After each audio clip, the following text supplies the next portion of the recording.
Hello, healthy aviators. This episode today is from Lethbridge Airshow in Alberta. And today as I was flying, it kind of inspired me to say a few words about how to stay healthy and in shape when we are on a hot day, maybe flying an air show, maybe flying a competition, or maybe just preparing for the cross country.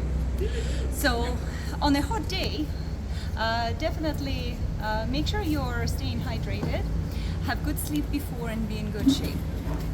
Drinking water is great, but also make sure you sometimes give your body extra electrolytes, and Gatorade or similar drinks are good for that as well. So alternate it with water. Keep in mind that high temperatures will reduce your G tolerance if you are flying aerobatics. So stay cool, stay in the shade, and if you can, like in this hangar for example, we are able to keep our planes in the shade before we go flying, maybe just a few minutes prior to starting the engine. It helps if you can do that.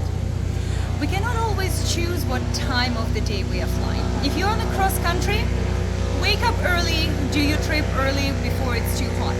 When we are flying an air show, well, somebody decided the schedule for us. But there are still a few things that we can do to be in better shape when we do our flights. Keeping the plane cool, keeping yourself cool and staying in the shade before you prepare for the flight is extremely important. If you have to keep the plane outside for some reasons, which often we have to do, at least take your parachute out of the plane and put in your air-conditioned car.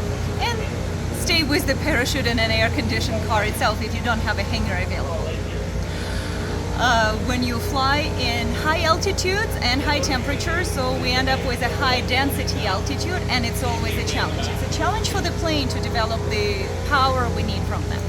It's a challenge for the engine and for the wings to produce the lift we need. And it's also difficult for us. We don't perform as well when we have less oxygen and high temperatures. So a few things that I would recommend: make sure when you're flying your maneuvers, you fly the indicated speed, not the true airspeed, so that will give you a little bit of that extra buffer you need. And keep in mind that certain maneuvers at the altitude are simply not possible.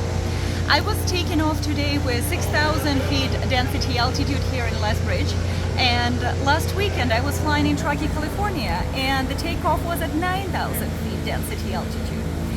My very powerful super decathlon at that altitude just becomes a glider pretty much. So we have to adjust our maneuvers accordingly, and some we don't fly until we're back at sea level. The same goes if you are going on a cross country and you know you have to climb. Maybe it will be a shallower climb because you need to make sure your engine is cooling properly, and maybe you will take a longer pass instead of going straight for the nearest highest mountains. Whatever you do, make sure you stay safe and enjoy your flying.